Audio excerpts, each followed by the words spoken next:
By midnight the heat had fled the streets and the red keep clung to the last of the day's breath.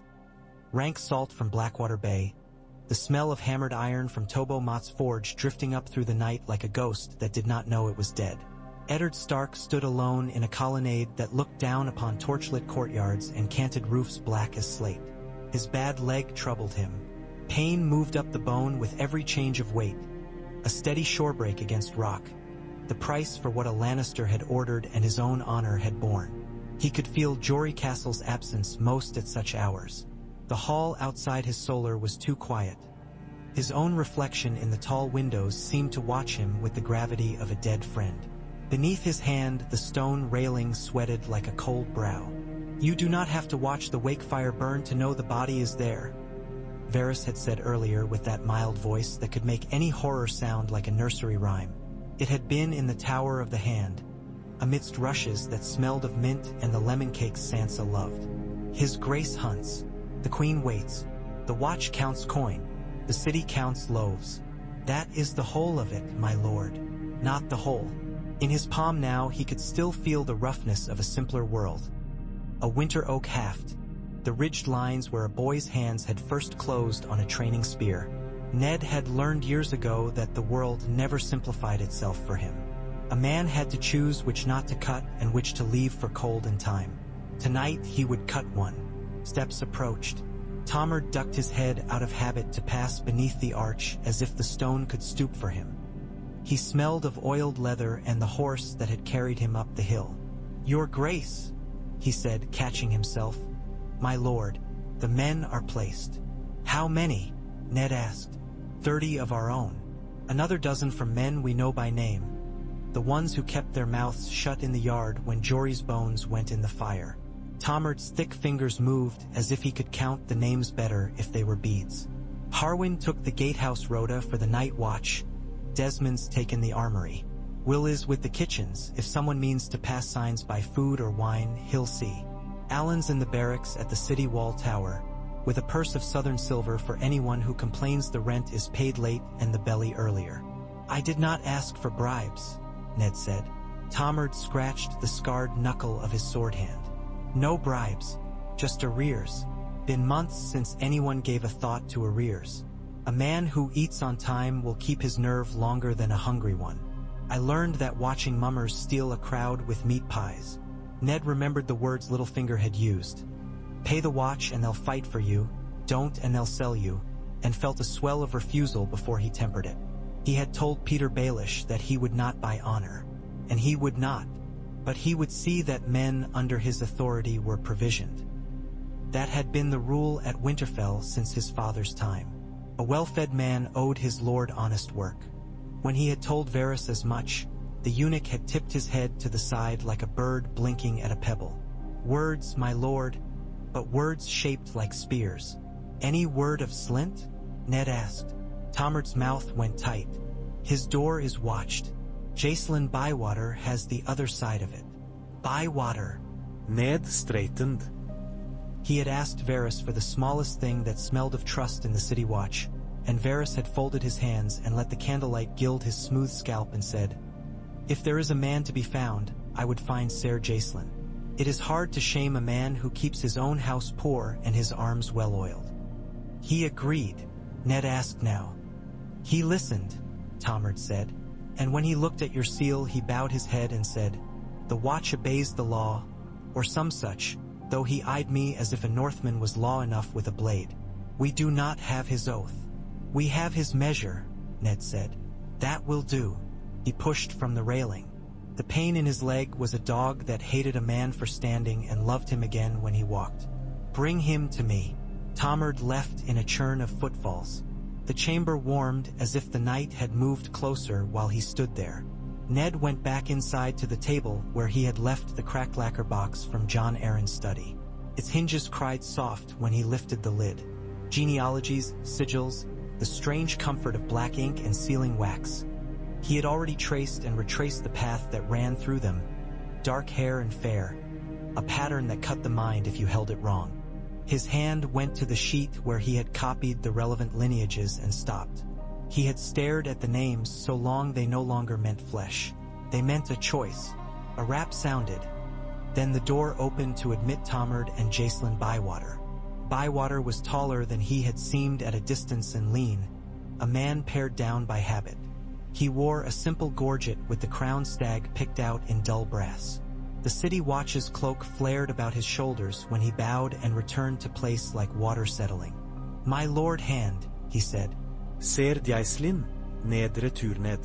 "I am told you sent for me," Bywater said. "I am told more besides. Forgive me for not repeating rumor. I hate the way it looks in a man's mouth. I have no love of it either." Ned gestured to a chair. "I will be plain. There are those in your watch who owe their coin to those who would do justice harm. I will not fight a war for the realm and discover the city has been sold out from under me one purse at a time." Bywater did not sit.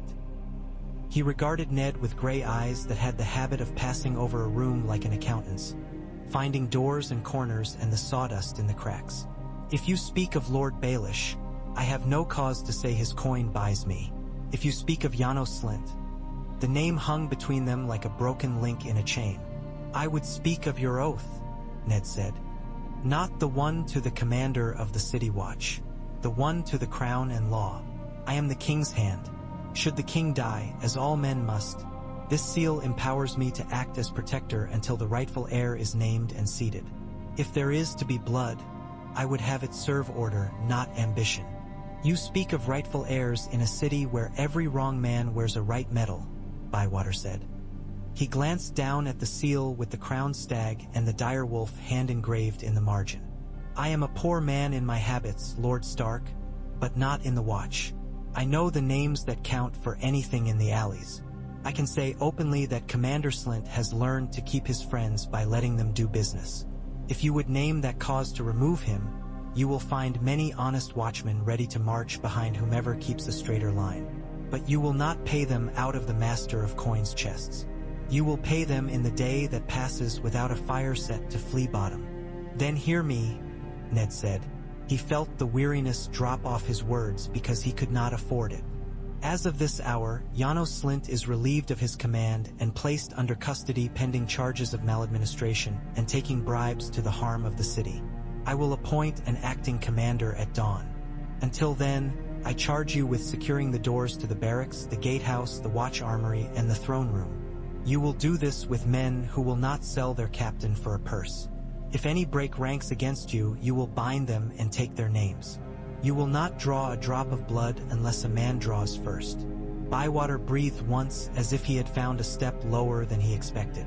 "You give me a steep climb, my lord." "Climb," Ned said. Bywater bowed. "Aye, one thing more. Will I have a name at dawn?" He meant the acting commander. "You will," Ned said. He looked toward where the north slept in his heart. "For a short while it will be one of mine. That will make enemies for him and for me. We can bear that weight for a day." Bywater's mouth tightened, and he nodded. "For a day is often all a man wins. I will do as you ask." He straightened. "When the cock crows, this house will have watchmen it can use and a commander under lock who cannot use them." After he left, Ned leaned both hands on the table to feel wood instead of decision. The candle stuttered once.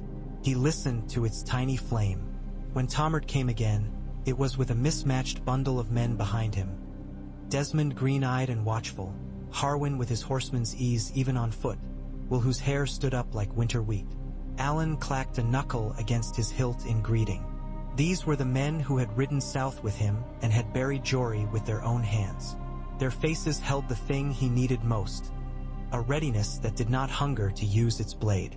"You'll stand and be seen, but not seen to be ours," Ned told them. "Gold cloaks will hang on your shoulders for a night. Keep your tongues. You are the handsmen even when you wear the watch's colors, but you are also the watch. Let a man be sworn to 2 oaths if it keeps him from breaking either." "Aye, my lord," Desmond said, the words steady as a line. "And if it turns sour?" Harwin asked, too honest to lard his mouth with anything but what he thought. "There are more of them than us. Always more. Always." "Then you do what the winter does when there are more enemies than hearths," Ned said. "You take the wind side and make the flame smaller and wait for morning." They grinned. because he had given them something that felt like home, and they left to take their places in the belly of a city that did not know under whose feet it turned. Ned sat alone and wrote 3 letters. The first bore the words he had copied from John Aaron's book and the conclusions he had drawn. He sealed it with his hand's seal and the Bravosi ring that had once been Robert's gift, then set it aside for a raven to Dragonstone, to Lord Stannis Baratheon with urgency. The second was shorter, addressed to Ser Barristan Selmy. It asked for his presence at dawn in the throne room, under the oath that had given him his white cloak. The last was to Sansa, on paper that held the perfume of the chest where she kept ribbon bits and scraps of song verse. He wrote little, only that she must remain in her chambers at daybreak, and that her sister must not be loosed to wander the keep with wooden sword and sharp tongue. He lied once and told her it would be a short morning. When he set down the quill, the light of the candle had gilded the edges of the dawn beyond the window. The cocks were still clearing their throats when a fist hammered at the barracks door in the Street of Sisters. Janos Slynt dreamed of boiled oats the way a clever dog dreams of a rabbit that trips on a root right in front of him. He opened his eyes to see a wall of watchmen dressed proper but standing as if they were all leaning the same way. He knew at once the lean was not toward him. "What is the meaning of this?" he demanded, belly first, voice all the power he had when his boots were not on. "The commander's sleep is. Ser Jacelyn has orders," a watchman said, and Slynt's gaze jumped to the knight who was with them. Bywater's face was as calm as fresh-cut wood. "Janos Slynt," he said. It was a flat piece of speech, neither friend nor enemy. "On order of the king's hand, sworn protector, I place you under custody pending inquiry into misconduct and dereliction. You will give over your keys and signet." Slynt laughed too loudly. The laugh gasped in the corridor, stupid and naked. "The Hand," he said. "The Hand is a Northman with a bad leg who doesn't know the city from his own pisspot. He can't." "Keys," Bywater said. "I'll have you all whipped," Slynt snapped, and then saw how the men looked at him and shut his mouth on his tongue. He handed over the ring. Keys rattled in his fist like teeth. "This is a joke, is what it is. You think the Queen will? We will let the morning decide what it will call itself," Bywater said. "Come." The city watch watched a man led past who had put them in red hats and told them to tip them for the Lannisters. They were watchmen, not courtiers, and so they did not say what they thought. But some of them eased their shoulders after, as if a strap had been loosened. When the sun saw the bay, the Red Keep was already a hive. Something had changed in the hum of it. The droning lanes of servants carried a new current. Ned felt it as he came down the gallery toward the throne room. Pain in his leg was something to put his thoughts around. It kept him from breaking himself against a dozen sharp edges with his head alone. He walked beside Tomard, and Ser Barristan Selmy fell into step on his other flank, as if that had always been where he should be. The Lord Commander's white cloak made the light meaner where it fell. The cloth seemed to carry its own pallor. "You sent for me, Lord Stark," Barristan said. "From you it is a summons I answer for honor's sake. From the crown it is one I answer because I swore to. Between the two, I sometimes find I have barely any man left at all." "I do not want any man you have to take from yourself," Ned said. "Only the one you keep for the law." "That is the smallest of them," Barristan said dryly, but his eyes went warmer. He glanced at the door to the throne room. Gold cloaks stood there in 2 files, quiet, with their spears set, just a little too square on their heels. Tomard had found cloaks that fit and had found men who wore them with the stiffness of new boots. Ned recognized Harwin among them by his horseman's posture and the long patience of his eyes. The watch captain on that post was an older man with a pitted spearhead and shoulders like a plowman's. He nodded to Ned as if deference were a kind of agreement, not servility. Grand Maester Pycelle was already inside, drooping over the high table like a willow branch that had bent too far and not yet learned it must snap. Renly Baratheon was there, fresh as a greengage and already anger gathering on his pretty mouth because men of lesser name had not rushed to help him to the chair he wanted. Varys stood by the wall with hands folded precisely, a man who made a study of the fact that a good servant filled a room only as much as it asked. Littlefinger leaned a hip against a pillar, playing a silver coin along his knuckles and up into the air and down again like a boy risking his dinner on a wager. His pale green eyes flicked to Ned and away. "Ah, Lord Stark," Pycelle breathed. "The Queen will be, presently, Her Grace asked to. Oh, I do keep forgetting." He peered at the parchment in his hand as if the words might have changed under his thumb. "To have Prince Joffrey announced as what?" Renly said. "As the boy who doesn't yet know where babies come from but would sit the chair men die for? You were always a fool, old man, but your folly wears a golden collar these days. I beg you, Varys, tell me there is some mischief afoot that will make this a livelier morning than a recitation of titles." "There is always mischief afoot, my lord," Varys murmured. "But it is like your shadow. The more you look at it, the more it behaves like you expect it to." He smiled at Ned and then at the door. The doors opened as if a wind had blown through the keep. Cersei Lannister walked in with Prince Joffrey beside her, and Ser Meryn Trant a half-step back with the flat, watchful roughness of a dog that thinks it might bite sometime today and is happy with that. Sandor Clegane came behind with eyes that looked at no man the same way twice. Ser Boros Blunt dragged his feet, as if the length of the walk exhausted him. Cersei's dress was green shot with gold, a field with wealth growing in it. The little crown on Joffrey's brow was too small for his head. He wore it like a boy who has found a bit of armor and thinks it makes him a knight. "Lord Stark," Cersei said, "we are grieved to hear his grace took a chill on his hunt." "You mean the boar's tusks were chilled," Renly said under his breath. "Words will do little for him now," Pycelle trembled. His grace, this very morning passed." "Peace," Varys said, and the word did what his voice always did. It made men momentarily wonder if there was anything to be gained by not using swords. Ned did not look at Cersei. He walked past trodden rushes to the foot of the throne. The Iron Throne had always offended him. It was an ugly thing for men to put their beauty in, and it made mock of oaths because it was forged from broken ones. He had no thought to mount it. He turned his back on it to face the room. Tomard stepped one pace closer. At the doors, Harwin's spear was straighter than a dock pylon in an autumn gale. "His Grace, King Robert Baratheon," Ned said, and his voice took its own authority from the air because the air was waiting to be told what it should be. "On this morning of his passing, named me protector of the realm until his rightful heir is of age. Here is his hand and seal. It commands that all loyal servants of the crown obey the protector in the king's name." He extended the parchment. Barristan read without being asked. Pycelle peered and trembled and nodded and made a sound like dry leaves. Renly grunted. Varys did not blink, which was itself a kind of blinking. Littlefinger rolled his coin along his knuckles and smiled, as if he had already seen the end of the scene and had booked himself the best seat. Cersei stepped forward, all velvet and bright hair and contempt. "Your paper smells of pine and northern winter, Lord Stark. Here is mine." She reached out and took the parchment from Barristan's hand with a smoothness that would have been called grace if it were used to put a child into bed. She did not even need to tear it. She folded it once and again, then slipped it into her sleeve. The small boldness was a slap. "Princes are key. NGS," she said. "Not hands. You did not bring a king with you." Joffrey set his jaw. "I will sit," he said and started forward. "Hold," Ned said. He did not look at the boy. He watched the Kingsguard. Barristan stood like a white tree that had felt winter storms and would feel more.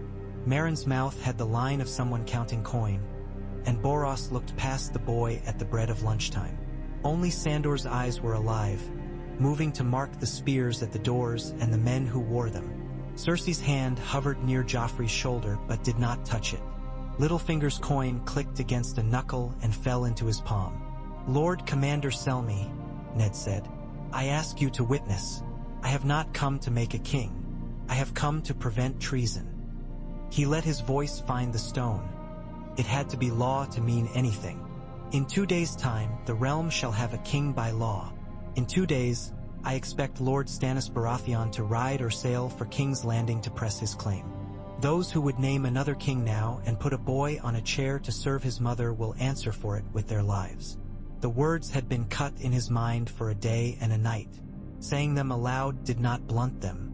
If anything, the edges got sharper.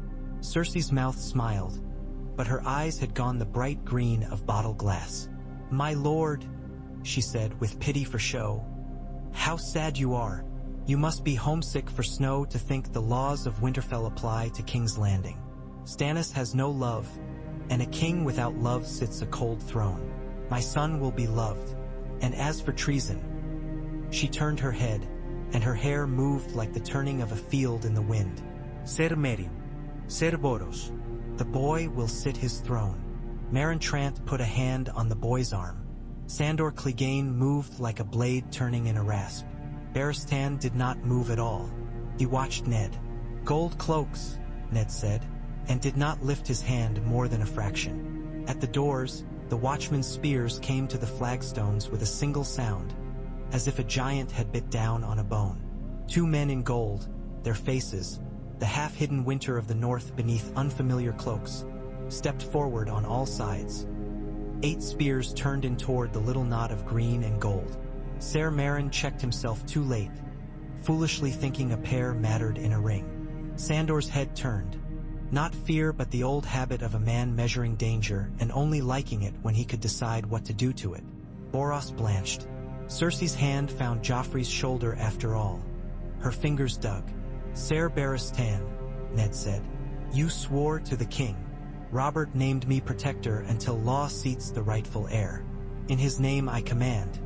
Take the princes into protective custody and disarm those who would force us to usurp the law. No blood." Barristan's lips moved as if he were tasting the words before he swallowed them. He took one step, and in the space between that foot leaving the ground and finding it again, Ned saw 20 years pass over the man's face. Then the Lord Commander turned, put a hand out, and set it on Joffrey's forearm. "Your Grace," Barristan said, "forgive an old man who has stood for too many kings. I must ask that you come with me. The realm needs you alive and well more than it needs you angry." "Unhand me," Joffrey said and yanked. Cersei's other hand came up, and the ring on her forefinger flashed like a threat that did not have to be spoken. "You cannot." "Ser Meryn," Barristan said very softly. The edge in the softness made the hairs rise in Ned's neck. "Do you remember the oath? The words? Say them." Meryn Trant's mouth opened and closed like a carp's. He did not speak. Barristan's eyes went to Sandor. "Hound," he said, "you have no oath, only sense." Sandor tilted his head, his burnt cheek shifting like parchment. "Sense," he said. "That's the one where you don't die for other men's lies? I have that." He stepped back. Boros Blunt did not step anywhere. He seemed to shrink and grow fatter at once, which was a miracle of cowardice. Cersei's smile widened. It was made for cutting. Men who make a circle around a queen should expect to be paid in more than coin. "Lord Stark, you presume much for a second son's widowmaker." "Do not speak to me of presumption," Ned said, his own anger finding its long-handled axe. "I will not name the stain you and your brother have put on this house before every watchman in the city. I will not strip your children in public to show they are not what you say. I will say this: the law will sit above the throne or it is no law at all." He nodded once. Tomard lifted his hand, and the spears tightened. In that movement was all the difference between this dawn and the one he had suffered in his dreams for nights. The green blur of treachery on his right, the black pain of the stones on his back, the betrayal he had expected and tried too long to coax into grace. There was no dagger of Peter Baelish at his throat now. A watchman's blade blocked his hip where Littlefinger had shifted, almost idly, as if to move closer to a friend he meant to kiss. The coin stopped moving. Peter's smile held. It held when men took him by both arms and turned his face a little too sharply to face the law he had thought blind. It held because he was a man who could make any expression look like a thing he had meant.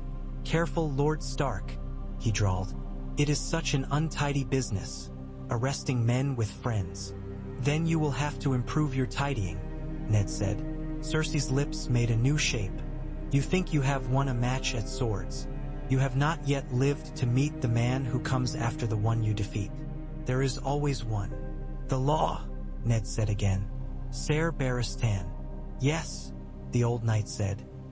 The word was a breath and a stone falling into place, and he guided Joffrey back from the throne, past the dais, past the small council's table where Pycelle had his fingers pressed into the grain as if it could save him from drowning, past Renly who watched as if amusement were a sword he could use later. They took the royal family not to dungeons but to rooms where the windows looked down on the bay and the sea air came up with its clean knives. The doors were shut not with chains but with men who would not open them on command that did not carry the law. Out in the yard below, the city's noise rose as a smell, and Ned breathed it as if it were smoke and he was standing where he ought to stand. He went to Sansa first. She was on the window seat with a little basket of mending that she clearly had not touched, her face very still. The storm in her had not yet learned how to spend itself. The basket held a torn hem from one of Arya's tunics. A wooden needle lay along Sansa's wrist like a harmless knife. "Father," she said. She did not smile because she could not yet make the muscles do it. But her eyes softened in the way they had when she was 4 and thought a kiss could banish nightmares. "You are to stay here today," he told her. "The corridors will be busy. There may be noise." She swallowed. Prince Joffrey," she corrected, the words catching on her teeth. "Is he?" "He is safe," Ned said. "Truth first. And he will be safe until the realm decides what is to be done." She nodded, a small, lonely movement. "I wanted to be brave," she whispered, "like a queen in the songs. I have been praying in Septa Mordane's words and in Mother's, and in my own. It helps, but I am not brave until it is time to be brave." "You are brave now," Ned said. "Bravery is stillness when you would run. It is saying less than your heart until the truth can be heard. You have such a way of making hard things sound like rules," she said, and the faintest smile found its way to one corner of her mouth. "Arya says rules are how men make the world smaller so they can carry it around. I told her a rule is a way of not dropping anything important when you go down the stairs." "Both of you are right enough," Ned said, which made her huff, because she did not like Arya being right when she was also right. He cupped her cheek. "Stay. If anyone comes to take you, say your father commanded otherwise and send for Desmond." "Will it be very long?" she asked. He did not like how her throat moved like a small bird as she swallowed. He lied again. "No." He found Arya with Syrio Farrell, as ever, in that room with its bare floor and the light that cut sword shapes from dust. Syrio was making her chase his shadow. He grinned to see Ned and bowed, calling him Your Grace, just to watch his face wrinkle at it. Arya ran to him and thrust her practice sword up under his sternum as she hugged him. "Put that away," he said, laughing in spite of himself, "or you'll truly make a lord of me." "Is it true?" she blurted. "Jory said once that your truths were big like tarts, and that everyone wanted a piece of them. Is there a big truth this morning?" "Yes," he said. Arya's face did a thing he had seen it learn to do in King's Landing. She twisted it to make room for feelings that would not otherwise belong to her. "Do we have to go back to Winterfell?" He hesitated. He did not know yet if that would be safer or if making a road for his girls would invite a blade. "Not yet," he said. "For now, obey Syrio. If you are sent for." "I won't go with anyone but you," Arya said. Her stubbornness had saved her before he knew he needed it to. "Unless it's Mother. Or Jon." She paused, eager to add more because she always wanted to finish every list. "Or Robb. Or Bran." "That is already 4 more than anyone but you," Ned said mildly. She scowled. "Fine. Only you. And maybe Mother. And your sister," he said, because he would not make their enmity a law in its own right. "Promise me." Arya rolled her eyes but nodded. "Promise," she said. "Now say, the first sword of Bravos does not run, so I can go back to winning." "The first sword of Bravos does not run," Ned said. Syrio bowed as if he had just knighted the water dancer, which in her mind perhaps he had. The raven left the rookery at mid-morning with a letter tied close to its leg. Another flew with a copy addressed to the same man, because ravens and kings had similarities that worried Ned. They could be brought to heel, but the day might come when they decided they were wild. He went again to the throne room at noon to find Renly gone. Varys told him with a little regretful moue that the Lord had been called away by urgent business. He left with Ser Loras Tyrell before the bell of midday, and I fear they headed not for the kitchens, the eunuch added. High Garden, Tomard guessed when Varys was gone. Storm's End is nearer, Ned said. High Garden's prettier, Tomard said. Neither of them laughed. Renly with the Tyrell host was a picture that could be placed on any of three walls and change the whole room. Pycelle shuffled and wheezed his anxieties before being dismissed. Barristan stood with Ned a while longer, silent under a window where the light washed his white cloak until it looked like a cloud had come indoors. Lord Stannis will come, Barristan said at last. If there is any virtue in Law's shape, I suppose it looks most like him. He will not love you for sending. He will say you delayed too long. I did, Ned said. Honesty was a hard bread, but it filled the belly. I did not want to make war on children. Barristan's mouth twitched. He would say the law has no children. He glanced toward the double doors. Beyond them the city wore the day like a borrowed garment. Imperfect fit, too much fray. I have guarded 6 kings. Some of them made me forget I had any man beyond the white of this cloak. Robert did not. He made everything loud enough that a man could still hear his own heart beat if he held it still. Forgive an old fool, Lord Stark. Sometimes I think I am best at standing. I'd have loved to be better at knowing where. You have stood where fewer men could, Ned said. He did not say thank you. He had already asked enough of men he respected without also asking them to carry his gratitude as well as his commands. Bywater returned at dusk, tired. He held his shoulders like a man who had carried too many messages between too many doors and had decided against sleep as a bad habit. Commander Slynt is in a room with no window, he said, and has been supplied with a pitcher because I am a merciful captain when a man's belly is part of his trouble.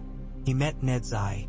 I have men at every gate that matters and a few small places that matter more than they look. I have had to toss 4 out for talking of selling their spears. 2 may be recovered. The other 2 will have to be worked at by men with longer patience than mine. I've put them where they will do the least harm. You've done more than I asked, Ned said. Only enough, Bywater replied. Shall I announce an acting commander? You shall, Ned said. For a day and night and no longer. His name is Tomard. The men call him Fat Tom, but not to his face.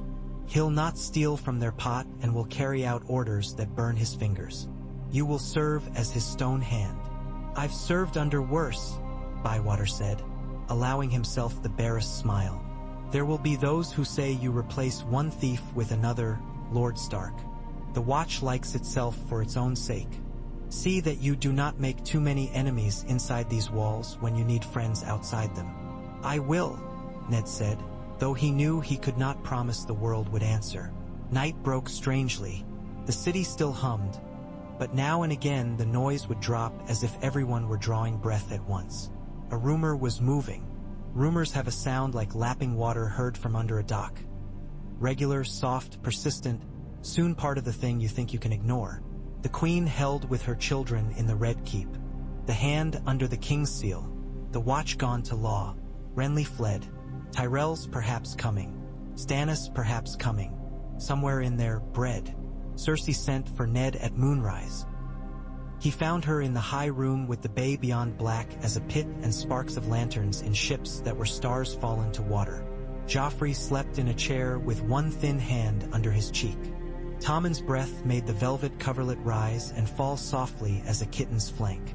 Myrcella sat with her knees together and her hands folded and watched him with eyes that would be kind if she had lived in a house where kindness was not a virtue men mocked. You have sealed my children in a cage made of law, Cersei said without greeting. She had a goblet in hand. She turned the stem without drinking. Do you find that you sleep easier for it? No, Ned said. But I sleep. She took that in. My father will come. He will come faster for this and with more teeth. You will not like him in your city. I do not like what he had his dog do in the Riverlands, Ned said. I sent men to call the mountain to account. He will not come. Lannisters are brave until the law arrives with witnesses. Then they go deaf. Her jaw tightened. My father does not like to be called a coward, she said. It was the closest thing to a warning a proud woman would cloak in courtesy. I do not like to call a father to account for his daughter, Ned said. Yet here we are. Do not preach at me, Stark, she said. You will bring Stannis down on this city like a hammer and call it justice. He will do worse than Robert ever did. Robert only broke me. Stannis will count up how many ways to break us all and call it even when the number pleases him. Stannis will wear the crown as law gives it, Ned said. If he does not, then he too will answer. You will not live to see it, she whispered. Not rage, but the sound of the wind at the window gap. Nor will I. You might, Ned said. If you choose to. He looked past her at the children. I will not see them hurt. You already have, she said. The words landed like ice in water. Sudden cold drawn through the whole of him. You made a promise to a dead boy once. It killed him slower than any sword. He did not mask the flinch. They stood a while with their separate truths between them like men with a brazier. At last Cersei said, You could have had me for an ally. And how long would you have stayed bought? Ned asked. When you could afford yourself 10 times over? She tossed the wine out over the city. Fell sparkling. When you and your cold gods have died and your ravens have all been eaten by cats. Remember I told you this. Love turns every law sideways. When it is yours, you bless it. When it is not, you call it treason. It ends in the same place. It ends, Ned said simply. And that is what law is for. After the moon had lain a sword along the bay and pulled it off again, a bell rang from the steps of the Great September. In the morning there were more people at the dock than could count themselves on both hands. A hawk circled out over the water and came in with its wings black as 2 hands pressed together in prayer. The first of Lord Stannis's galleys slid into the quay like a knife returned to its block. Davos Seaworth stepped ashore first, thin, quick, missing half the fingers of his left hand as if the hand had once stuck through the bars of the law and had come back when asked but not all of it.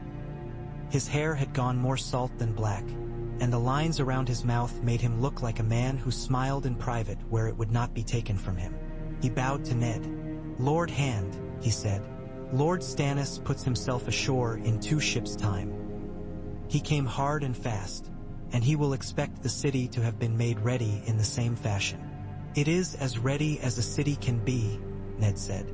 Not half enough, and too far from what he would prefer. Davos's eyes took the city in with a sailor's caution. King's Landing is like a woman who knows how to make a man forget what he came for. I do not forget, Ned said. You are not most men, Davos said, with no flat airy in it. He lowered his voice, though there were only Watch and Northmen in earshot. There are knives out there that no one can count.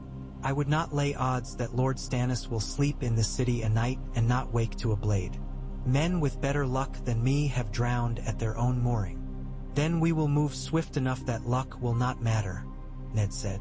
Stannis came ashore as if he had been standing on the quay all his life, only waiting for the water to realize it had moved without him. He wore plain mail and a surcoat with the crowned stag. No king's crown, no lord's jewels. His face was the same stone as always. A red woman walked at his shoulder, her hair the color of a wound seen through silk. When she looked at Ned, her eyes had the burnt sugar of a kind smile that had no kindness in it. Melisandre, Ned thought. He knew her name without wanting to. Lord Stark, Stannis said. He pronounced it like a judgment. You have been slow in the way of all honorable men. It is a disease, honor. It keeps a man from using both his hands when one would do. I have kept a queen from crowning a boy out of turn, Ned said. If that is disease, I will go sick into the ground with it. They looked at each other for long enough that even the wind decided it was staring. Davos stood between them like a plank laid down to keep feet dry. Show me the law, Stannis said at last, cold and hard. Then show me the queen and her bastards, and we will see if they are what has been said. They did not do it in the throne room. Ned chose the small council chamber, the room where words had already done more harm than swords. He spread Jon Arryn's book and his own desk-borne copies and put Robert's paper next to them, so that a man's eye could not help but travel from one to the other, and to the faces of the children as they stood silent with Tomard and Bywater making walls of their bodies. He let Pycelle quaver and Renly's empty chair mock them for a time, and then asked Varys to speak. "I am loath to," the eunuch said, which was odd because he was never loath to speak. But being loath to and doing are not opposites. So he spoke.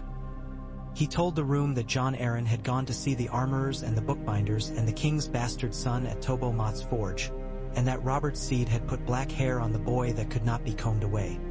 He told them of a line that had run like dark rope through the Baratheon house for 300 years, stubborn, roped, and visible. He told them the king's children wore Lannister gold where there should have been Stormdark. He did not say the word incest. He did not have to. The word lay on the table like a dagger with a ruby in the hilt. Melisandre watched with that bright interior heat. Stannis held the words as a smith holds hot metal, and when it cooled in his mind, he said, "I claim the throne in my brother's name. I claim it by law and by right. I claim it in the sight of the gods, whether there are 7 or 1 or none at all. Men will say I am unlovely and unloved. That is not a charge. It is a description. The Iron Throne will not have a lover. It will have a man who does what must be done. Then sit it," Ned said, "and understand that doing what must be done will use up many men." "I do not light fires on my floors," Stannis said. His gaze went to Cersei, whose face was a mask that had learned to grow skin over itself. "You will be tried. Your children will be examined for legitimacy and, if they are found not to be, set aside. They will live. I will not make orphans and call it justice." She looked at him as if he had spat in her wine. "You will not dare," she said. "Your hands are too clean to touch the work even when you name it duty." "Davos will," Stannis said without looking away. "If he must, Davos will take my words in his hand and carry them where I cannot bend." "I will carry the law," Davos said, because he was a man who could say such a thing without making it sound like a boast. The High Septon came, the old one who made men think of mutton. He wobbled in with acolytes, 2 of whom stole glances at Melisandre and made signs under their sleeves. He put his hands on the paper and declared for the gods that law was law and that kings were the servants of it. He wobbled out again with the air of a man who had found himself briefly important and had liked the taste more than he should. They moved the great chair in the afternoon. Men who had grown calluses in Flea Bottom laid their shoulders to the thing and cursed the smiths who had made it. Stannis climbed the steps with no ceremony. He did not sit. He looked down over the horns of iron like a man judging a beast at slaughter.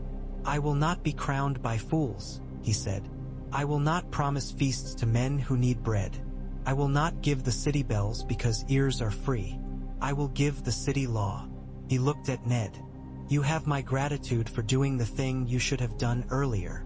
You have my service," Ned said. He went to one knee because he would not kneel to the chair but to what it stood for. "For the sake of the realm." "We will see," Stannis said, and his voice took on that flat hardness that made men desire to put a softer word over it and then think better of it. "We will see if the sake of the realm will give us men and gold and ships, or if it will give us speeches." Tywin Lannister's letter came before dusk, red wax stamped with the lion's face as if the beast had been pressed too hard into it. The words were cool as river stones. He demanded the release of his daughter and his grandchildren into his custody. He acknowledged Robert's death and made no mention of Stannis's claim except to call it a cause for prayer. He wrote he had taken the field to guard the Westerlands against forays emboldened by the realm's uncertainty. He threatened war without naming war. He suggested peace without offering it. It was the work of a man who could put all the pieces on the board and make the board think it had arranged itself. Ned and Stannis stood together and read the letter twice. Outside, the evening found music in the streets. Someone had found a way to sell hope. "We will answer with law," Stannis said. "We will answer with a writ to appear and a charge for Tywin Lannister to present himself to the king's justice to answer for his vassals' depredations." We will tie him to the court with the rope he pretends is a garland." "He will not come," Ned said. "I know," Stannis said, "but I will have written the thing a king writes. That is my labor. Your labor will be to make the gates hold." "Then I will need bread," Ned said, "because bread built walls quicker than mortar. And men who do not think every street is a trench." "Davos," Stannis said, "you will ride to the granaries and levy food. Lawful levy, paid with writs to be redeemed when the crown has coin. Take men who will not steal. If I hear a man says, 'Stannis stole my meal,' I will find hunger enough to teach him what theft is." Davos nodded. "Aye." He looked at Ned as if to apologize. "Varys will wring his hands and say he cannot pull every worm from every board. Both will be true." "Do you want the worm dug out?" Tomard asked, hand going to his sword because in his mind there was a way to fix it if he could set his blade to it. "Not yet," Ned said. "First we make certain the board is not rotten. Then we punish the worms for thinking a man's house is food." When morning came, it brought a fresh wind that pushed the bay flat and turned banners to points. The city breathed and then belched smoke. Men could not keep from gathering. They wanted to see the chair with a man upon it, the new shape of their rulers' hats, the faces that would put a thumb upon the scale of bread. Stannis held court with more impatience than ceremony. He listened to 3 petitioners and tossed back their appeals like a man flicking lumps from his boot. He judged a dispute between 2 fishmongers by requiring each to eat a portion of his own stock in the other's driveway. When one refused because he had bought his fish cheap and old to cheap, the court found itself both disgusted and impressed. He signed the writ to summon Tywin. He ordered a levy of men from the crownlands to the city, with pay in writs. He gave Barristan leave to dismiss Ser Boros Blunt from the Kingsguard for cowardice. He would have dismissed Meryn Trant too, but Barristan asked leave to keep him close to see better what he was. He let Cersei's children be moved. Myrcella to the Sept under guard with Septas who would be both loving and eyes. Tommen to rooms 2 doors down with 3 watchmen who would teach him how to throw a ball and how not to believe that every man who smiled would fetch him one. Joffrey to a set of chambers nearer the floor, with a barred window and walls thick enough to muffle his screaming when night terrors came and no one but his mother could soothe them. Stannis allowed Cersei to visit each child daily under guard. For the first 2 days she took it as insult and refused. On the 3rd night she went to Tommen and held him as he cried and called for her. After that she moved in Law's harness like any other prisoner. From the Riverlands came smoke in letters. Tywin's host had split. Ser Gregor was a fireship moving from village to village and leaving wake. Jaime Lannister had dashed Edmure Tully's foray on the Green Fork and pushed men back into stone. Tyrion Lannister, the dwarf, had fallen in with brigands of the hills and turned them south against his brother's foes. None of it was comfort, though Ned took a hard satisfaction in the last. He had not meant for the Riverlands to be Lollaress altar, and yet here they were. He dispatched Ser Barristan with a small hard company to ride for Riverrun and bring word to Hoster Tully that King's Landing was not Lannister now, and to say the name of Stannis where ears might hear it as relief instead of disdain. He sent ravens to Winterfell, commanding Robb to hold and gather slowly. If war came, it would come in a shape to swallow a boy who ran south too fast. He wrote to Kate Lynn at the Eyrie and had Varys smile sadly when he delivered the note and tell him that Lady Stark had left before the letter and had likely gone for the Riverlands. He went to the armory and stood among the smells of oil and iron and sweat and thought of winter wolves. Varys came to him alone one evening and shut the door with his thin hands and stood as if the air weighed too much. "There is a thing about to happen," he said. "No, not yet. But yes, I do not wish it. I tell you that you will not believe me." "Speak," Ned said. He did not trust Varys farther than he could throw a ship, and yet here they were both on the same deck for the moment. "Renly will call himself king," Varys said. "He will have the Tyrells behind him, and they will have half the south behind them. He has no law but much love. Men like feasts and flowers. Stannis has no feasts and burns flowers." "He has law," Ned said sharply. "Men put law on like a new cloak when a new lord comes," Varys said. "They will wear it if it keeps the rain off." They will cast it for a silk if silk is offered with a hand under it. Forgive me, I do not like it either. What would you have me do? Ned asked bitterly. Cut down Renly in his camp with my own hands? I will stand between two claimants and hold the city for the one with claim. That is the whole of it. The whole of it is the thing I do not like, Varys said. The whole of it is war. You have prevented one war this week. I have only so many candles, Lord Stark. So burn the right ones, Ned said. Varys smiled, and for once there was no politeness in it to soften anything. If I knew which those were, I would not have the little soldiers on your board move themselves when I shut my eyes. He turned to go and paused. One thing more, the Hound will not be long here.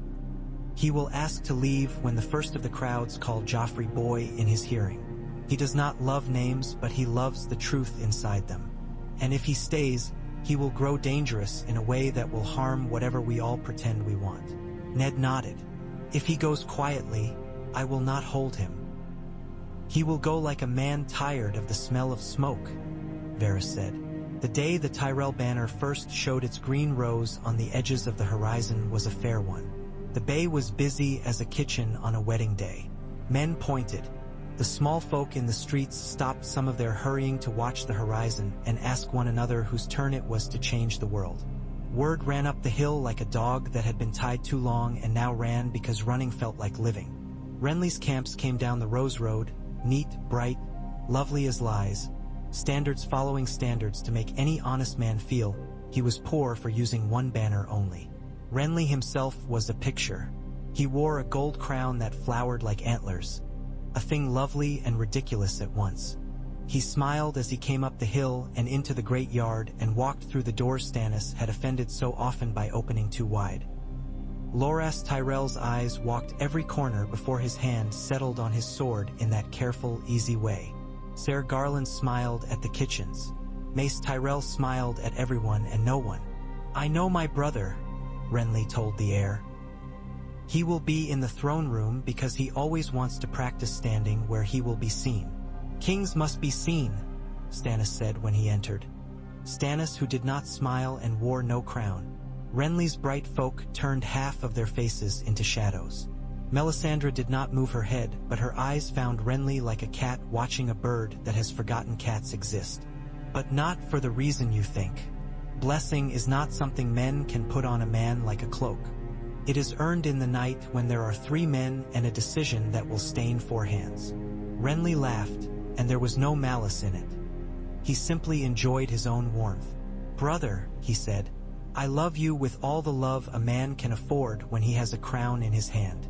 Put it on me, and you will not have to hear the noise when the small folk cheer. I will not trade law for cheers, Stannis said. I will not hand over the realm to a younger brother because men enjoy looking at his face. Renly's face changed very slightly. Ned saw the strike land, just beneath the skin. Men do, he said almost gently. You have never liked that about me, but you do not understand it any more than I understand your love of truth that is unpleasant. I will not yield. I am not the child it would make you happy to pretend I am. You have no claim, Stannis said. I have a crown, Renly returned, and one appeared as if the room had made it from the attention. And a host. Stannis turned to Ned.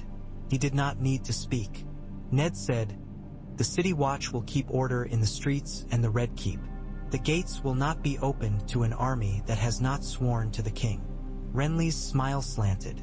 You ride your honor like a horse that has thrown 3 men already, he said. You will find the saddle sores when you take down your breeches to piss. Ned did not answer. He could not put his weariness at this into a sentence long enough to fit any man's attention. And then all talk of roses and antlers and law's clean lines broke upon the edge of iron. A dusty rider came clattering up the yard at a pace that made the watch blow and raise their spears. He dismounted untidily, pushed past a watchman and a Tyrell knight alike, and fell on one knee so hard the stone took skin. Lord Hand, he gasped.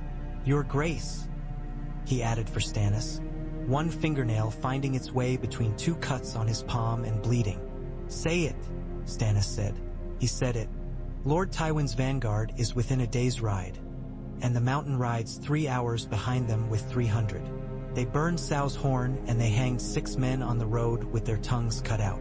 The Lord of Sau's horn said he'd yield if the law was with him, and they told him the law had no legs and chopped his to make the point. Melisandre's eye flickered, pleased as if the fire had gone up for want of logs. "Where?" Ned asked. The map in his head drew itself over stone. "Which road?" "The gold cloaks at the Rose Road gate sent a lad down to the river to watch from the reeds," the rider said. "They think they'll come by the old King's Road to come up from the west gate.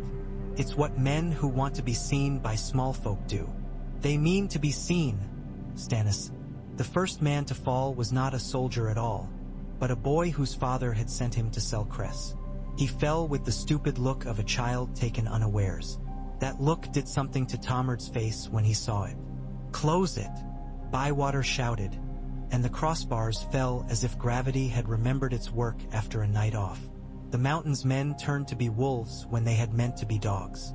"Hold," Ned said, and his voice reached a seam in the city and pulled it. "Barris Tan." "I hear," the old knight said, already moving with the 50 he had set. "I hear too well. There was no grand battle. There was a mess. There always is when men fight inside cities. There were chickens and blood and the white crunch of someone's teeth underfoot. The mountain killed 3 men with a single swing and laughed. It was a rude sound, a grunt in a temple, and it made men angrier than fear could. Bywater met him then, not because he was just but because he had an iron hand for a sword and he liked a task that would be remembered if he died. He did not die, not that hour. He took a blow on the iron and his shoulder went numb to the elbow. He gave back one that cut the strap on the mountain's pauldron and let air into a place that had been too hot. Barris Tan came in from the flank like a winter wind and cut the legs from under 2 horses in heartbeats. Because a man who fights a horse is a fool, but a man who kills a horse makes the rider a fool. The mountain looked around and saw law closing and laughed again, but the laugh was shorter. Ned watched it from the base of the West Gate stairs because he had to be where men might need the sight of him, and because the law is nothing if it is not present at the place where it is enforced. He wanted to go down, but his leg told him he would be slower than honor and that would kill men. He sent men with messages instead, hard, precise. In the end, the mountain pulled back, cursing, with half his men and no victory. He carried the pie seller's table on his back for a while because it had caught on something and would not let go. The small folk laughed, which was very brave and very stupid. He took an axe to a door on his way out and killed a woman behind it who had been listening to the fight as if it were a tale. War does not like listeners. Stannis stood at the foot of the stairs when Barris Tan returned. He looked at the old knight's sword. Blood had darker lines in it that meant it had gone into a man and not merely across skin. "You did not sally," he said to Barris Tan. "Good. I am not so old I have lost my head," Barris Tan said. "And not so young I think the law lives only in anger." Stannis nodded. "The law will live in a noose," he said. "Find me a wood. We will hang the 3 worst of those we took for murder. We will bury the boy. We will pay his father for his son because I am not a fool to think a coin replaces a life, but because a king who does not pay when he takes is a thief." Ned watched it done. He saw the father come to take his boy's small body. He went down the stair after all and stood with the man and gave him the weight of his own silence, because sometimes that is what a lord owes. The man did not cry while the lords watched. After, in a corner, Ned heard him, and it sounded the way ravens sound when a storm is coming. That night, the city was quiet in that wary way that means it has not yet decided how brave it is. Renly's camp outside the walls had the music of wine, men glad to have lived and eager to borrow tomorrow against it. Stannis made a dinner of broth and told Davos to eat. He did, with the gratitude of a man who had not expected to have a place at any king's table. Cersei sent Ned a vial. For sleeping, the note read in a neat, cutting hand. He did not drink it. 2 days later, Tywin did not come. His vanguard did. There were more fights. None were decisive. This was not what Tywin wanted. He did not want a storm to break on stone. He wanted men to break inside themselves. He sent letters to lords who might be made to remember that their fathers had eaten at his table. He sent gold to captains in the watch and smiles to merchants. He sent men to whisper that the North had brought its winter into the city, and that bread would go hard if someone did not break the hand's fingers. Ned answered with bread. He made the levy work. Ships went out and came back with grain that had meant to go elsewhere. Writs passed from hand to hand like a strange new coin men were not sure they could spend. He set watchmen to keep order at the baker's doors. He shaved flour with his mind and made walls with it. Renly left. He left in the way handsome men pretend departures are choices they had always meant to make. He rode south with his Tyrells and left behind the rumor that he would collect all the flowers in the world and then crown himself their scent. Stannis spat and said the word coward once, quietly, to himself in a stone passage where words did not echo. Melisandre smiled that quiet, private smile and spoke to her god in a language that made the hairs lift along the inside of Ned's wrist when he heard it accidentally. On a day when the sky had the color of iron and the wind came off the sea like metal, ravens brought more. Robb Stark had called the banners. The Riverlands burned, and the North remembered. Catelyn wrote a letter that said only, "I am at Riverrun. Our boy is a man. I love you. Do not die."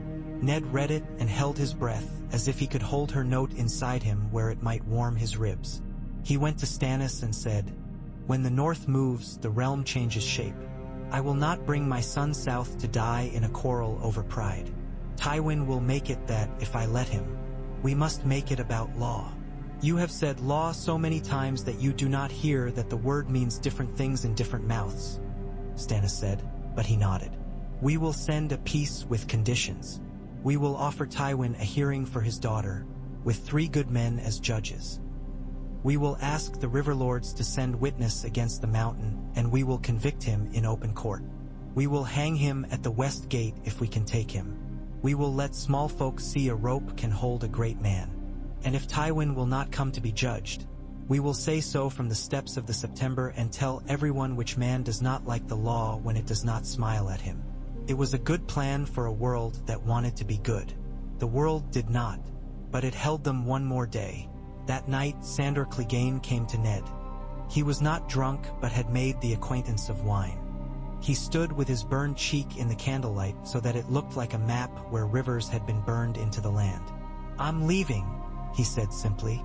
"There's a way men look at the boy when they're told he's not what he thought he was. I don't like it. You could guard some other door," Ned said. "Men and boys of all sizes need it." "I've been guarding boys and men all my life," Sandor said. I'm tired. "You have your law. I have my legs.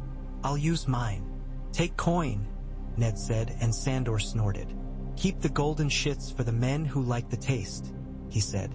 "I'll keep mine in my boots." He paused. "The girl, a little wolf. The one who looks like a boy with hair in her eyes. She could be a fighter." "I know," Ned said, with a father's ache. "She is. Don't let them make her into something else," Sandor said. "They'll try. Songs and septas and a marriage bed with a man she'll want to cut. If they do, don't forgive them."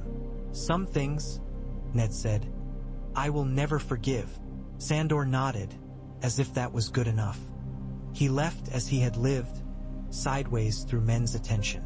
In the weeks that followed, Stannis sat the throne and made it a bench for work instead of a dais for display. He sent letters and levies. He had the Queen's trial scheduled and then delayed when witnesses were attacked on the road. He ordered a dozen small things that made the city run better and cost him friends he had not had. He did not win love, but he accumulated a kind of quiet grudging. If law could have been a cloak, men might have worn it because they were wet and cold. Cersei endured. Her eyes privately were something else. When she sat alone with Myrcella, she went somewhere no one could follow except perhaps her brother, and he was not here. Joffrey raged and then sulked and then wept when his mother was not there to see it. Tommen learned to play throw and fetch with Desmond and then annoyed the Watch with honest questions they could not answer without making him grow faster than they wished. What is treason? Why is the law sometimes a rope and sometimes a scroll? Why do men lie when they swear? Littlefinger wriggled. The law could not pin him easily. Varys hovered like a moth that pretends to be a butterfly when children point at it. From across the narrow sea, another rumor crossed, carried in a merchant's story. A girl with silver hair had married a horse lord and eaten a stallion's heart and maw. The men think things had been born. Ned heard it and filed it beside the place in his mind where Jon Arryn had once stored the names of bastards. It was a later storm. He had enough rain now. On a cold morning that left a sheen of salt on lips, the war shifted. Tywin Lannister did not come to be judged. He moved east instead, not at the city but across the Trident. He meant to catch the Riverlands into a knot and pull until things broke. Stannis made a choice. He took half the city's strength and some of Renly's men who preferred a sharp man to a lovely one and marched, leaving Ned in command of the Red Keep and the law inside it. He left behind Melisandre, and Ned did not like that, but he did not throw away his dislike in small words. He kept it for kindling in case he needed a fire. "I will win or I will not," Stannis said before he left. "If I do not, you will need to write letters to lords who did not like me anyway. If I do, you will need to hold the city against men who will claim that my victory owes them everything and thus they are owed all in return. One is as bad as the other. I chose this because I am a soldier who learned to be a king, not the other way around. Men will praise or curse you for the order you choose," Ned said. "I will sit the law. Sit it hard," Stannis said. "Make it hurt them to disobey." Ned watched the king go with his men down the hill, law marching on leather boots. The sea wind blew his hair and made his eyes water. In that wind he could smell winter as a far salt. He went back inside to where the city ran in circles around its own heart and men sought a how and a who and a why to share their bread with. He stood in the throne room one last time that day, where the iron chair made long shadows. He thought of the knot he had cut when he told men to take Janos Slynt away and replace his thieves with his own honest winter wolves. He thought of the dawn when Cersei's fingers had dug into her boy's shoulder and Barristan's hand had rested on the same arm with a gentleness that made the law itself gentler. He thought of the way Renly's bright banners had moved like grass and yet mown nothing. He thought of Harold Halfhand and men he did not know but would someday, perhaps, if the world kept him alive for the work. He thought of Robb under gray skies, Catelyn at a window, the gods in their trees, their eyes as old and blind and seeing as stone. "Winter is coming," he said to the emptiness. The words made no law. They set a kind of straightness in him instead. Then he did what men who are not loved or lovely must. He set to the work that keeps others from drowning, whether they know it or not. He called for Tomard and Bywater and Varys, and even Littlefinger, and set the next day's lines. Beyond the walls, war waited with its old wet mouth. Inside, the city drew a breath that sounded, just for a heartbeat, like hope.